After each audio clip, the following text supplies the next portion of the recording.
Hi, and welcome to the very first episode of Two Truths and a Lie. My name is Beáta Bena, and long story short, I am entering my last year of my 20s. And I can't think of a better way to celebrate it than by chatting to the people that have made the biggest impact on my life. So today with me, I have my first guest and arguably the most important guest because it's the woman that birthed me. Welcome my mom, Melvina Mason Engelbrecht. Dankie Beáta, jy laat nou my trane loop. How are you today, mommy? I'm good, thank you. Always when I'm seeing my children, I'm good. Yes, and you came all the way from the Northern Cape? Yes, all the way from the Northern Cape last Saturday, and yeah. Well, I'm happy to have you, yeah. Thank you, Beáta. So to start it off, I've got 3 prompts for us, and I haven't looked at these, but my floor manager, who's also Chidi, your other daughter, chose these 3 topics. And what would happen is, because the show is Two Truths and a Lie, you'll have an opportunity to tell your truth based on it. I'll tell my truth, and then we can reflect on it. Are you comfortable with that? Interesting. Okay. You can choose one, mommy. Your truth, my truth. Yes. Okay. Take the first one. Shall I read it? Yes, and you're welcome to reply in Afrikaans as well. Okay. I have often felt misunderstood, but our relationship brought me comfort because dis so waar. That's something that I always utter. I don't think that people understand me. That's the truth. But somehow, Beáta, I always got the feeling that you understand me. Always. Our relationship brought me comfort because jy het altyd na alle kante van 'n saak gekyk. Jy's nie eenoogig nie. En jy was altyd, of is nog steeds altyd, baie empaties en simpatiek gesind. Waar jou suster aan die ander kant het ek ervaar is baie meer krities. En dis waarom ek altyd gevoel het, as daar 'n kind is wat my verstaan, dan is dit Beáta Bena. Mense is geneig om jou te oordeel. Hulle het persepsies wat hulle bou oor jou. En hulle persepsies is dit wat hulle sien. En dit wat jy sien is nie noodwendig wie die persoon is nie. En dit is altyd my gewaarwording by mense. En dan vind ek ook, ek het baie in die lewe gevind dat wanneer mense my leer ken en sê hulle, "Hi, maar jy is eintlik nie so soos wat ons gedink het nie. You're actually a nice person." So dit is inderdaad waar, dit is my lewenservaring. Baie mense, ek weet ook nie wat ek uitstraal nie. Ek het een keer iets gelees, I read something on the Johari window, and it's extremely significant to me, the 4 panes of windows, how you perceive yourself, see yourself, and how others also see you. Then there's another window, the stuff that you know about yourself that other people don't know. And there's another pane where things that people know about you, but you yourself don't know. So there's this 4 windows, and it's becoming so complicated. Yeah. But and that is why it makes it extremely difficult. And I think Chidi said something the other day that makes sense to me, is that maybe we should just stop judging people. Maybe we became too judgmental on what we see and perceive about people, and we build this image around your perceptions about the person.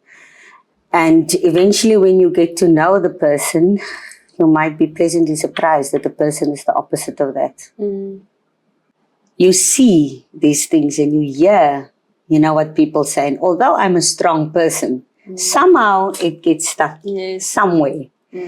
And that is that small or tiny demon or something in you that bites you and bring that some sense of uncertainty or not completely having 100% faith in yourself. Because at the end of the day, we all want to live in harmony with everyone. You want to be at peace with everyone. And when you see that people judge you so wrong or they see you so wrong, although I'm a strong person out there, I'm like I always say, I'm like a cat with 9 lives. These things, they touch you. They touch you. And that is also resulting in people having certain specific dysfunctional things in their life. Like you all thin, I'm sitting with a weight issue. And I know it's partially because of it's emotional baggage that I've been carrying with me, and that is playing out. I've mastered so many things in my life, accomplished so many things in my life, but my weight I could never master and accomplish. I could never manage to lose weight the way I am, have that ideal body that I wanted. Although I succeeded in everything else. So many things. I find that interesting because ideal body, if there's one thing I know about you is that when you feel yourself, you feel yourself. I don't know you as someone, obviously everyone has their off day. You have a day where you feel a bit swollen or bloated. But for as long as I can remember, even growing up, I used to think you were the most beautiful woman alive. I still do. And you've always carried yourself that way. And I can see when you dress yourself up, you feel, and it's so inspiring. So you speaking about an ideal body, what is an ideal body? Because I feel like that's interesting. Is it being healthy to you? Is that what you're struggling with? Because when it comes to the curves, I mean, there's really not a right and a wrong, is there? No, you're right where that is concerned. What I've realized, I've always been comfortable in my skin. Always. But the older you get, you realize it comes with health issues. And I'm feeling that now. And so you realize that you need to take care of your health. And by that is taking care of your diet, exercise, and things like that. But like you said, I've always been comfortable in my skin, but it's once again also that thing. That I've had so many times people say, oh, she's a beautiful woman, she's successful, she's educated, smart, but she's fat. She's fat. All that tick boxes, wrong, but she's fat. And then you think, but what is fat? What is it? But who are these people? That's my question. Who are the people that say things like that? Because there is people. No, but why are we listening to them? Because that's an unkind thing to say. Yeah, I know. I'm not trying to invalidate that it affected you. It breaks my brain that people have the confidence to say things like that. But they do. There's very insensitive people out there. And sometimes it's family. It's very close family. More often than not, eh? Yeah. And even your best friends. Yeah. I think also back in the day when we were all living in the bush and surviving or living in caves and things, there was this whole thing of survival of the fittest. So there's an inherent competitive nature in human beings. And with how times have evolved and things become so modern, I think that inherent instinct still exists, but it's trying to manifest in weird places. So even the people you love most, there will always be like an undertone here and there of competition. Yeah. And that it's sad, but like I know you know this, there are certain people where you can discern where that is not as prominent, and you can actually have grace with that because the person at the core of it is good, and you have some of those people in your life. And then there are other people where the competition comes through strong, and then you kind of just have to go arm's length. Absolutely. I don't judge you for that because there's a reason you are doing that, and you're obviously not okay, but I'm going to hold you at arm's length. And I've seen you do that. Yes. Which has taught me a lot. Yes. Right? You have to. Otherwise, you will get hurt so badly and you will be a confused soul in your life. So you have to, like you said. Thank you. Now I'm going to take you up on this one. I've often felt misunderstood, but our relationship brought me comfort because So this goes back to my beginning days, Okay. toddler, early childhood. And anyone that was close to us, family, friends, knew that I was quite a complex child, in that I wasn't incredibly social and I was very shy, but I also had a bit of like I used to fight with my siblings, not with friends, but because I didn't know how to express emotionally. And I remember growing up feeling I didn't understand where all that came from. Why was I anxious in social spaces? Why was I shy in social spaces? Why, when a kid hurt my feeling, did I feel triggered to like scratch? But I couldn't speak up for myself. But I was being boxed into being a troublesome child or being difficult or naughty or mean or something. And I knew for the life of me, I couldn't understand why I was this way. And I think you were that person that right from the beginning, you had a lot of grace with me in that you probably, I don't know if it was your motherly instinct or your history of being an educator, but where you can see that a child is actually struggling to express themselves properly and they just need to be understood. Yeah. And I think that's when we became specifically close because you always reminded me that there were things that I was good at. I remember you actively looking for art schools to enroll me into because I wasn't exceeding in the academic front like my siblings were, but you knew I had other strengths. Where at school I was kind of like the black sheep in my family, underperforming. You always made sure I understood that there are things that I'm good at and there are qualities about me that are good. And you always celebrated those things. And in that way, I think it played a lot into my self-respect and my belief that there is a space for me in the world. Because I think if enough people had to have said, Beáta is a troubled kid, she's not the one that's going to do good and whatnot. I think at some point I might have actually believed that. Yeah. And this relationship brought me comfort in that there was always this primary figure in my life that saw that, and also coming from a family that valued warmth. Because I remember my siblings were very warm and friendly, and because I was so anxious, I didn't have that same energy. Now that I'm older, I can tap into that, but it's only because I've learned to understand myself. But you created the room for that. Thank you for that. Thank you, my sweetheart. Good to hear that. What I want to respond on that is just that you see why it's so important that you must be ready when you have children.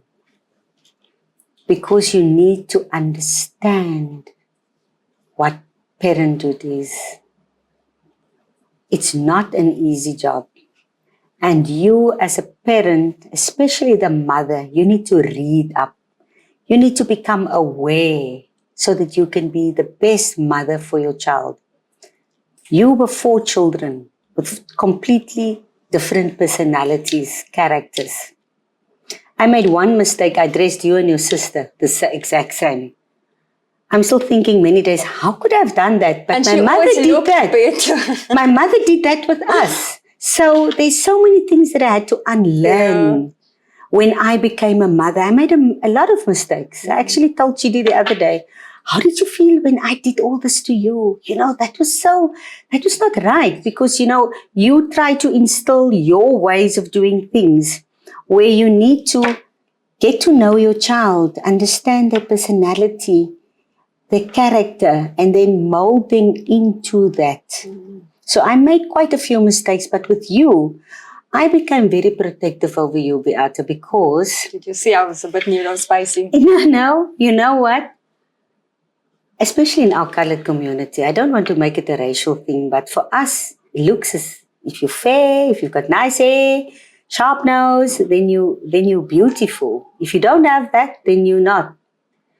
And when I gave birth to Chidi, everybody was up in the air, raving about this beautiful daughter. Then I gave birth to Beáta, and Beáta had different kind of hair. She had full lips. The nose wasn't so sharp. Yeah. And then, like my mother said, oh, but she looked very different. And immediately that is where I became this lioness, a lion, where I need to protect. I'm not going to allow society to do to my daughter what I've seen being done to others, even to my sister. My sister was a year younger than me, and she had to live in my shadow, which was so unfair. People always used to compare and say, she's not as smart as Melvina. She's not as beautiful as Melvina. She doesn't have as nice. And it was so wrong. And I decided that time already, I will not allow it. And that is why I was so protective over you. People at the end said that I made more of you, but it wasn't that. I had to protect you and to develop you into the best version of yourself. And I could see from a young age, you had these different things. When we eat, you will put your hands in the food and you will touch the food. At the beginning, I used to scold you. Then I realized, but this child is an artist. It's because she tried to feel the textures of the things.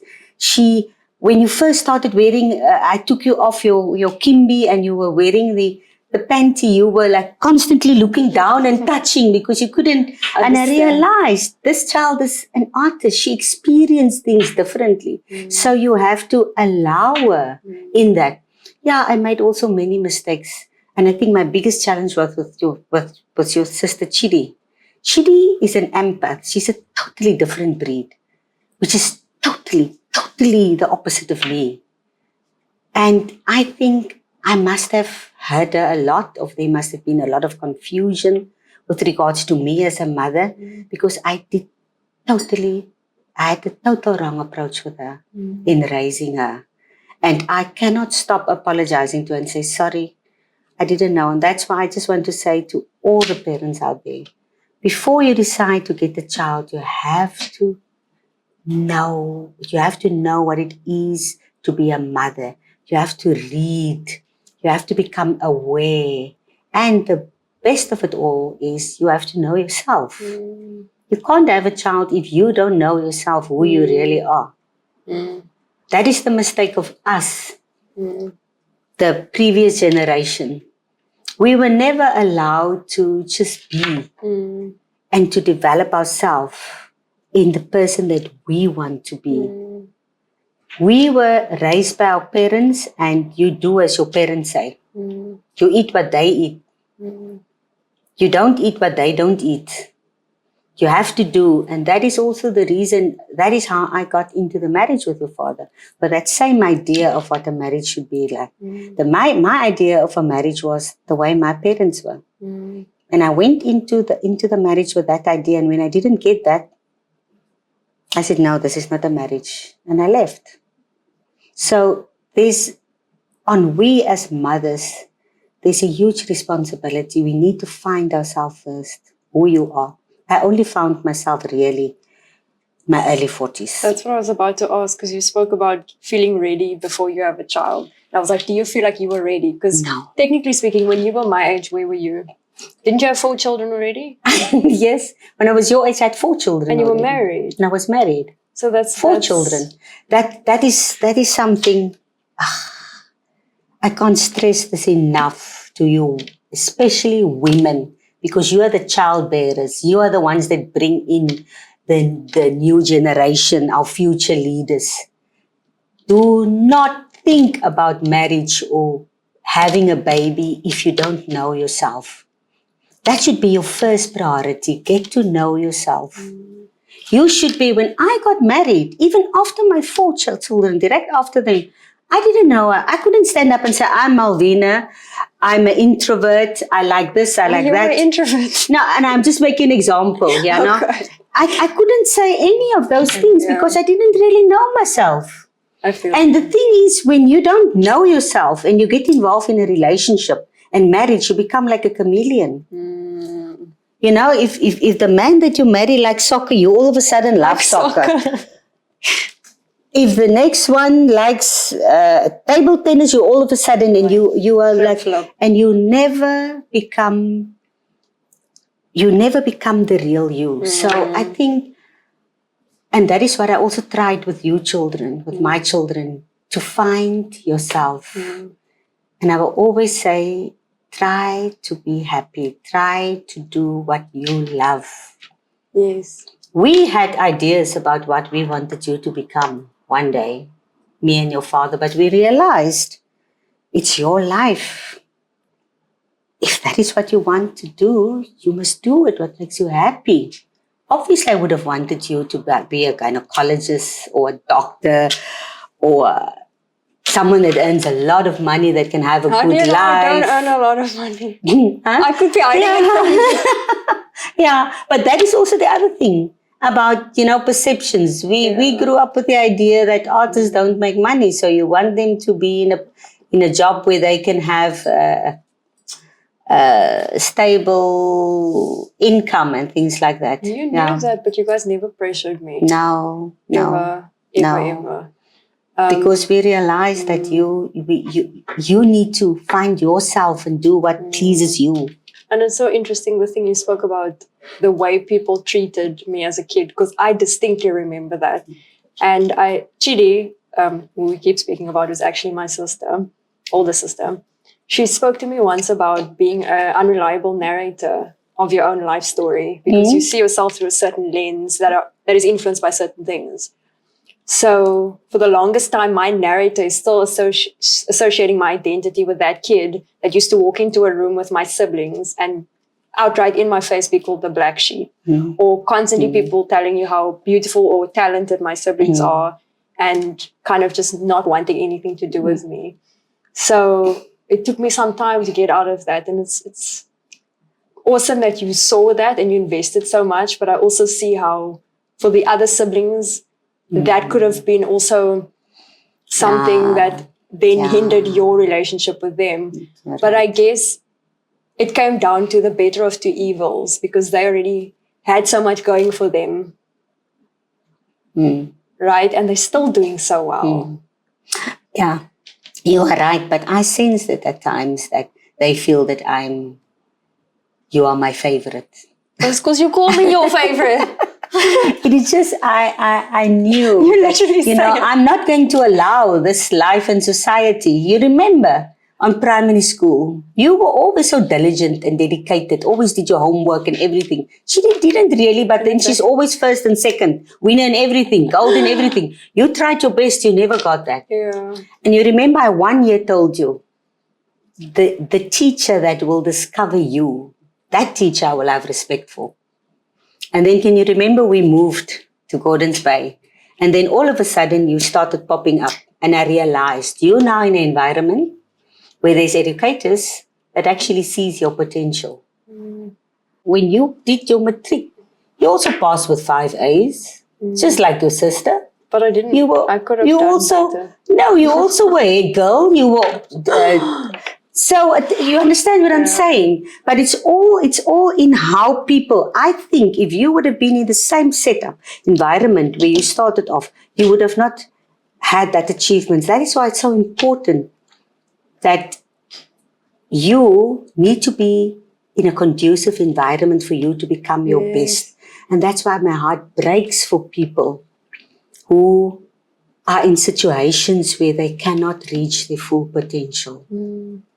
And there's so many kids out there. If you even look at your friends that you were at primary school, high school with, how many of them were talented, good, smart kids, but nowhere today? Because somehow these things that we are talking about, they come into play. It's like I was saying with the opportunities with Vafi and the nominations and stuff, I celebrated and I'm so happy for the acknowledgement. But there's this knowing that I was very fortunate, that I'm more grateful for the opportunity and the fact that it fell onto me, because there are so many talented people in the world. Exactly. And like so many people that don't get the chance to have that much opportunities fall on their lap, and we're not taking away from the work we put in, but we kind of need to do better. You understand why I'm saying that we as women have a very big role that we have to play in society? Because we raise kids and we can make or break a kid. And we are indirectly then responsible for the future in society. But don't you think that's putting a lot of pressure on women alone? Yes, it is. But that is why we are here. That is why. Why doesn't men give birth to children? But what if there's a reason that we give? We have to. Do you believe that a child comes from you or through you? I believe a child because comes through me. So what if you are just the vessel, right? and then the parents are equally responsible. And then the best we can do as moms is to also teach our sons to carry that responsibility. So we're not just teaching our daughters that they have an important part, but we're teaching our sons and daughters to have like a more balanced approach. How do you feel about that?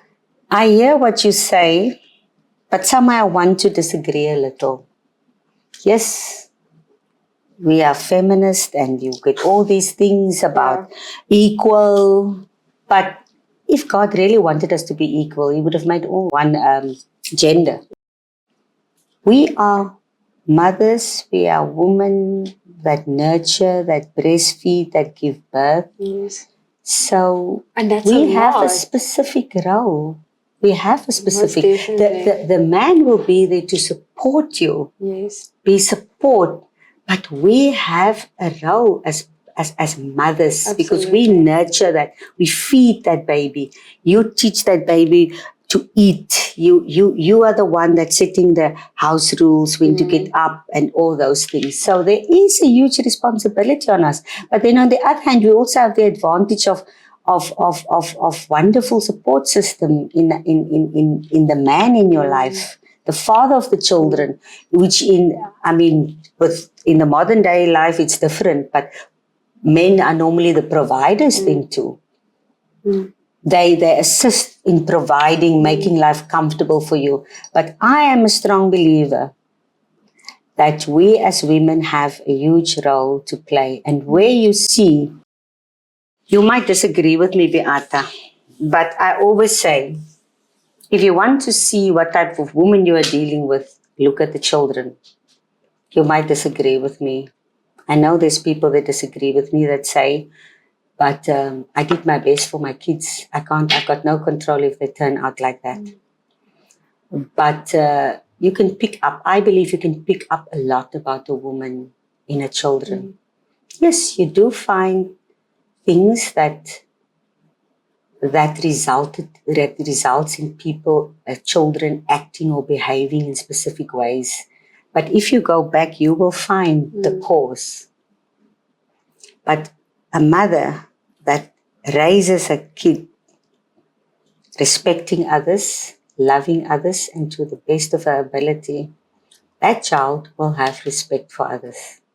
Even if he's a drug addict, even if he's an alcoholic, but that inherent base of being respectful, being kind, being honest, that will stay with him. Would you say it's because it's maternal or just because it's like a prominent parental figure?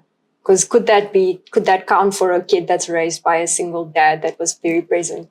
And the reason I'm asking you about this is I completely agree with what you're saying and the responsibility of a mother, and you come into the world and you're feeding and your body does the things. But that in itself is already a job, is that you're physically, you are doing these things, right? So I want to argue with you because you are that mother that did everything. You held yourself at that standard. You wanted to work. You wanted to earn a living, make house, make sure that there's a meal on the table when daddy got home every single day. You wanted to do everything perfectly. And I've never seen you more unhappy. I feel like we as kids, and there are 5 of us in total, I might be wrong, but I feel like we've seen the best versions of you and daddy post-divorce so many years later, when you kind of balance the responsibility of like parenting, like co-parenting 100%, where daddy also has an emotional role. So he supports us emotionally. There was also financial support and you did the same. It wasn't the one only does one thing and the one solely does, you know? That's the only reason why I would disagree, because both you seem happier when there is more of a balance in responsibility, where the onus didn't fall more on one person for one thing. You get what I'm saying? It's as if inherently there's a part of him, even though he's the father, that also wanted to nurture, also wanted to cuddle, also wanted to support through the breakups. And inherently there's a part of you that also wanted to be a provider. And I don't think it has as much to do with feminism and more to do with just people, well, you and daddy setting that example of aligning with what is actually your truest self. And that's not one-dimensional. You're right. You are right. What I can say is obviously, the mother is the person that primarily takes care, but you get a lot of different scenarios. You get where the mother passed on and the father has to take on the role of the mother and father for their children. So I'm just talking under normal, that is normaal hoe die status quo is, waar 'n ma en 'n pa is. Traditionally. Ja, die tradisionele rolle. I suppose when there's only a father, or children lives with a father, the father will take on that responsibilities as well. You see, the thing with us is with me and your dad, after we divorced, there's one good thing that was going for the two of us. We never allowed our differences to negatively influence you as the children. Do you think that's true, though? Now, obviously it will. Obviously, any divorce influences children. Any divorce will influence children. But have you seen how ugly other divorces afterwards, wat hulle deurmaak? You will find that the mother refused the father to see the children. They are not allowed to see the children at all. Neither the in-laws. Or they badmouth each other, they fight, they are playing, there's this ugliness between them. We didn't have that. Obviously there was issues, it's normal, that's why you divorce, because there's misunderstandings. Obviously there will be hurt from both family side. From your father's side, they will blame me maybe, from my mother's side, they will blame me maybe. But do you think you and Daddy never ever spoke badly about each other to us as kids in that phase? If you had to honestly tell me, because you were people going through something. Okay, that's my. Is that coming back? You remember? We're coming back to the Jari window now. That is how I experience things. So maybe you have got a different perception on it. But obviously there will be days when you say you're just like your father. You know, and I think all of us do it at some stage. Jy's net so hardhorend soos jou pa. Jy wil nie luister soos jou pa. But if I have to generalize and look at things and how it is out there, ek dink daar was redelik respek tussen ek en jou pa. Daar was redelik baie respek tussen ek en jou pa. Want as daar nie was nie, Beáta, dan sou dit julle geaffekteer het as kinders en baie lelik geaffekteer het. Natuurlik, egskeiding affekteer almal. We all get damaged by it. But I've seen so many divorced families where the children just went completely off the road. They could not handle it. Somehow, all of you children, the four that I've given birth to and your sister, you managed to turn out fine. So we must have done something right. You definitely did.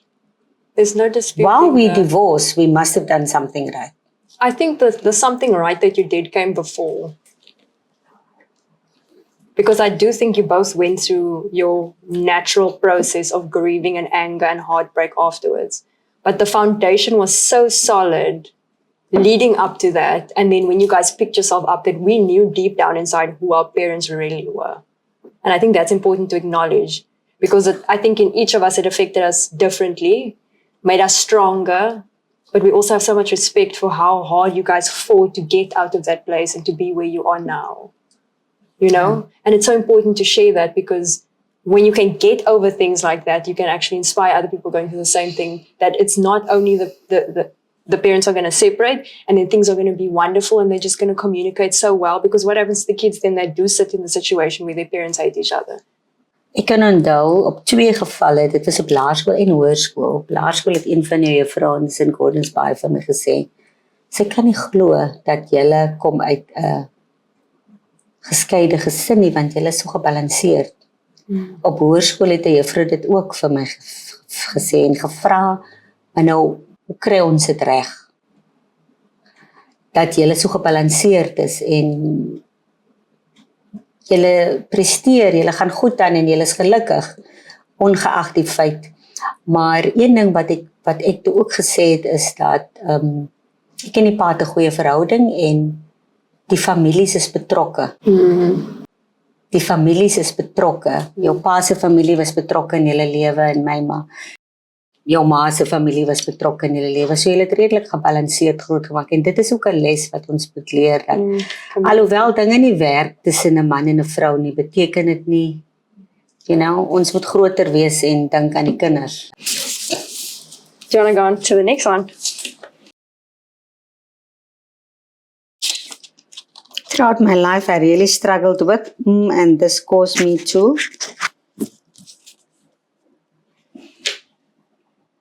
What did you struggle with throughout your life? What did it cause you to do? Yeah. Do you want me to go first? Yeah. Okay, to give you some time. Yeah. Okay, Yeah. mommy. Throughout my life, I really struggled with dot, and this caused me to. Throughout my life, I really struggled with being seen. So I would make sure I speak softer. I'm in the background because I don't know if you remember my birthday parties, even when I was a kid and people sang for me. I would cry. Yes, I remember. And we would have school events and there'd be performances. I don't know if I would just get really anxious when people would look at me. And I always tried to divert the attention away, which was ironic because deep down inside, you also have this need to be validated. So it kind of didn't add up just because, like you said earlier, where my siblings were celebrated and I wasn't and all that. So throughout my life, I struggled with that, with being shy and not wanting people to look at me because I was afraid of what they would see.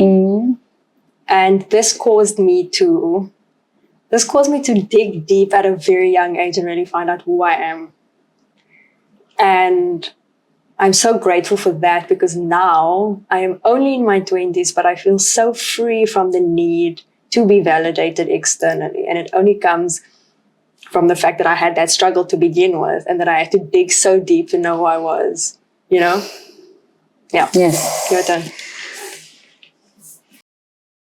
I hear what you say, and that is also what I discovered about you, that from a very young age, you were actually digging deep. Dis hoekom ek was verbaas. I remember we moved once and I came onto a diary of you. And in this diary, you wrote the things that you want to do. The Miss Teen essay, and I realized that this child has everything planned out. And she would do research on stuff. And you remember sometimes when I come from school, then you would tell me about this Disney and all these things. And then you asked me if you can do that. And then you did all your research. This is where we can stay. And you did all your research. So I realized from a young age, this child is really delving into things. You read a lot. You always have something that you can share. So that's true. And I know that about you, that you've been delving from a young age very deep into yourself and spiritually. And that is why I think you are at the place where you are. Tranquil. If I look at mine, throughout my life, I really struggled with love. Love. Romantic and this love. Caused me to, yes. And this caused me to have made many mistakes in my life, or I won't say mistakes. No, I don't want to say mistakes. That made my life complicated. It made my life very complicated. And have you figured it out now, or do you feel like it's still complicated? I've got a different view of love. Have I ever told you? I don't know if I should say this on camera. You know how many proposals I've already received in my life? Now that's confusing. You have told me how many proposals you've received. That's my thing. Now you tell me but what is love? What is love? What is love? God is love. Yes. So that's, I try to understand now You God know is love. exactly what love is, Mommy. Yeah. I think you're sorry, I'm interrupting you, but the reason I'm saying this is because you are love. Yeah. You are love. The world has added a lot of layers to that, but you have always been love. I think it's the traditional ideas of what romantic love looked like. Like you said earlier, when you came into a marriage, you thought this is what it must look like. So I think the problem was with conditioning. But you know what love is? Yes, I know, but somehow it's confusing. Stop. Even if you look, if let us not take romantic love. Even love, your friends say, "I love you." What is love? You're my friend. I love you. What is love? How do you define love? Love is unselfish. Yes. Love is kind. Yes. Love doesn't boast. Love doesn't boast. All those things. But then you find you in a situation and you get all these things that love is not, and then you think, but what's this love? What was, I think the word love is used too easily. The word love, I really struggle with love and what people define as love. And I've been very disappointed, and I believe I have also disappointed people with regards to love. How far do you tolerate things when you love someone? We all get married because we love a person, isn't it? That's the reason why you get married. But now you're married, and then the person does something that you feel is not love. Now you must unlove the love. Did you unlove love? Do you think that's possible? You unlove. It's you have to tell yourself, I cannot love this person anymore. I don't think this was love. If this happens to you, so for me, I'm confused about. And when I get to that, I go to the Bible. Yes. To read and to find out, and then I try to install that to me. This is what love should be. But I think we as humans, we all use the word love not the way it should be used. Do you think it's because we all want love, but we all have so much baggage and wounding that interferes with that? You're right. And we also come with, all of us, we come with our idea of what love should be. There's too many conditions on how we want to see love and how love should be. And perceptions of love. Because, when you get married, you love someone and you get married, you've got this idea of how the marriage should be and how the love will unfold. But that's your idea and perception. Because you come from a specific background and history. That person that you marry comes from his specific background and history. So it's two completely different persons. But in your mind, you expect this man to do the things that you want. You want this nice white bouquet of roses, and here he comes with yellow asters. But do you think yellow asters? Do you think that's a thing time can solve, though? Because, you did marry my father after 3 months. But you stayed married for 10 years. This is things, everything can be worked on. You can work through those things, and that is through communication and by knowing yourself. And I suppose also by knowing that when you're loving someone, it's more about you taking the risk to give them your heart and what they do with that. Because that's part of the risk, Exactly. But you've always been hopeless romantic. In your confusion and all. Yeah. Can you go on to the next one? Yes. Is it at the bottom or the top? Let's see. As a daughter, I wish my mother... You can go first. And you can talk about your mother. My mother. My Oma. As a daughter, I wish my mother can just be my mother. My mother, I'm blessed to have her. She's turning 83 this year. But she's a very complicated woman. I suppose me too. There's so many days, all that I can say is there's so many days. I live in the Northern Cape Town, Springbok. One of the reasons why I moved back is to be with my parents, to just be there for their last days and to make their life nice. And so many days I say to my husband, I just wish my mother can just be my mother. I just want to get into my car and go to her and get into bed next to her and say, Mommy, hug me, or Mommy, cook me food, or Mommy, I'm coming to pick you up, come cook for me, I'm not feeling so well. But that's why I say you always have idea of how you want things and how you see things, and it's not necessarily always like that. My mother will not do that because it's complicated. But I just wish my mother could be a mother to me. And I just wish my mother could be a grandmother to my children. A mother is a mother, and she should be that safe space where the day when you don't feel like cooking, when you feel the world is against you, when you just had a bad day, you know you can go to her. You don't need to explain anything to her. She will just love you. And she will ask you, what do you want to eat? What do you want to drink? What can I make for you?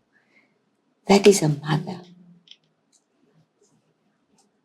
That is what I wish I can have with my mother.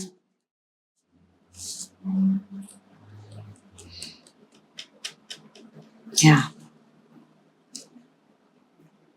Do you think as your kids we can somehow offer you that? But you're so far away from me. Yeah. What can we do that would soften that, if there is anything? Being as far away as we are. We rock up in the Northern Cape and bring you some roses and spend a week I there. always love that. I always love that. Yeah, I think that is what children should do. And I want to tell the mothers also out there, sometimes we have to let our hair down and just be a mother. You're not going to lose anything by just being a mother. Even if you feel like you're becoming their maid now, or you're becoming their cook, you just have to cook, you have to clean. Do it. I like to dress up. I like the finer things in life. But when I get to your place, I do what a mother should do. I will cook for you. I will clean your place. I will ask what I can do. And that is what many of us haven't learned. Grown-ups. There must be less of us and more of the other people. And that's also what I'm trying to tell my mother. Mom, we are growing old. Let us fall in, or let us try to make the children happy. We had a life. I mean, I'm 55. I'm still young, but I mean, I had a life. I did so many things. I must be here as a support structure for my children. Their safe space. The space where they can, when they feel like the world is too much, they can get into their car and just drive to their mother. The mother won't judge. The mother will just be there to love them, spoil them. Yeah. I can tell that that's something you want, because that's something you do very well. Thank you for sharing. As a daughter, I wish my mother, I wish you said you're 55. That's very young. I know. I wish you would somehow magically be able to cut off the cords, like the painful cords of people that have hurt you in the past, so that you can be present in your life and how much blessings you have right now as Melvina, because you have so much to offer the world. So as we were preparing for today's session, I was chatting to Viran and Chidi, and Viran was talking about all these memories he had of when you were still a teacher back in the day, and how you would bring all the troubled kids home and give them extra classes and then cook for them and then take them home. And you mentioned one time the kids wanted to thank you and they asked you to drive them somewhere, you and Daddy, and you didn't realize how they wanted to thank you was by stealing strawberries from a farm somewhere and giving it to you because they didn't have money to pay you or to say thank you, but they really wanted to. But I feel like it is safe for you to arrive and just to go, ek as hy goose. I am that person. I'm beautiful. I am whole. I have a positive contribution to the world. And what anybody has ever had to say or do does not count. Because I was created in the image of God. And I stand by that because you really are. And that's why I've always, I don't know, been attracted to you like a magnet, even when you were going through all your things and you had your mental health struggles, because there's just a light in you that has always shone brightly. And that's why I said you are love. So as a daughter, I wish my mother would just radiate and cut the ties of all the people that hurt her. Thank you, my daughter. Thank you. You know, if you are a person that just want the best of life and the best for everyone, it's difficult to just cut or turn a blind eye and move on. I want to see everybody happy. I want to see things be fine. And then there's also the one side where if I see injustice, I have to address it. And when you address injustice, then you accumulate enemies. And it's this constant thing that goes. But I'm working on myself, Beáta. That is also one of the reasons I moved back to the Northern Cape, to just find peace and tranquility. The past 4 years down there, I spent 80% of my time alone. So I read a lot, I meditate a lot, I do a lot of delving, and I think I'm moving to a good place in my life.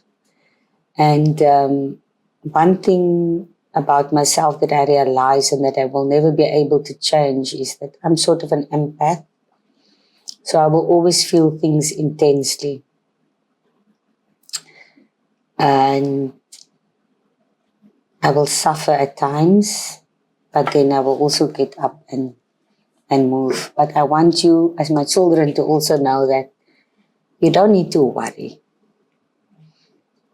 I'm still in control. You are. And one positive thing is I'm much closer to my God, and I don't think you can go wrong if you have Him on your side. You are very much in control. Do you think you can afford to be less in control? I should actually be. I should actually just let go a bit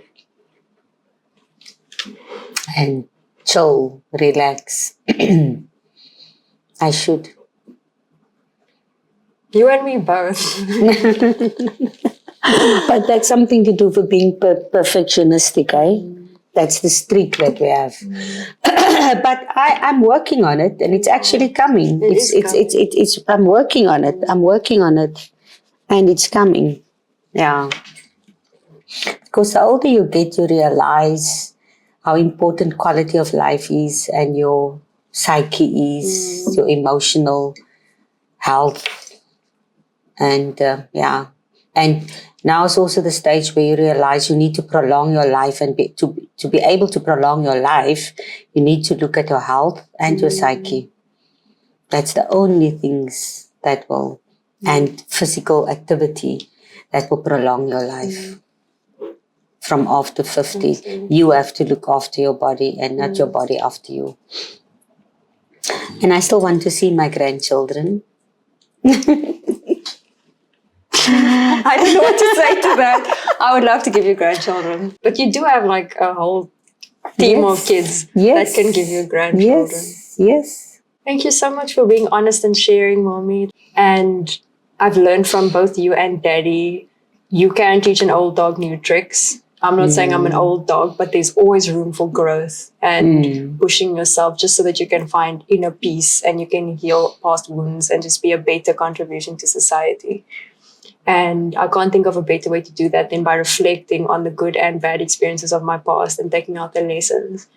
And you have had such a huge impact. Obviously, because you're my mother. You know, I lived with you for most of my life. But then also because you're such an inspiring human, and there have been so many difficult things that you have experienced, that we have experienced as children. I know you've also had your journey with your mental health, and this is something we speak about proudly because every person has to take care of their mental health. And having gone through all of that, being at a space where you have a parent that is older than you, wiser than you, that has achieved things in life, but still is humble enough to take accountability for their actions and to try and change and meet their children where they are. Because also we come with our things. That is an honor. And I count myself lucky to have you as a mother. Thank you, my child. Thank you for being here. And I love you. I love you more. Now you know what the word love means. Okay. Thank you so much for joining us today. I hope that this conversation inspires some of you out there to also have honest, open, and sometimes difficult conversations with the people that matter most, because you'll be surprised at what you learn. And yeah, wishing everybody love. And thank you to Nifty Studios for having us and for collaborating with us. It's been a wonderful day, first shooting day, and I can't wait to share more.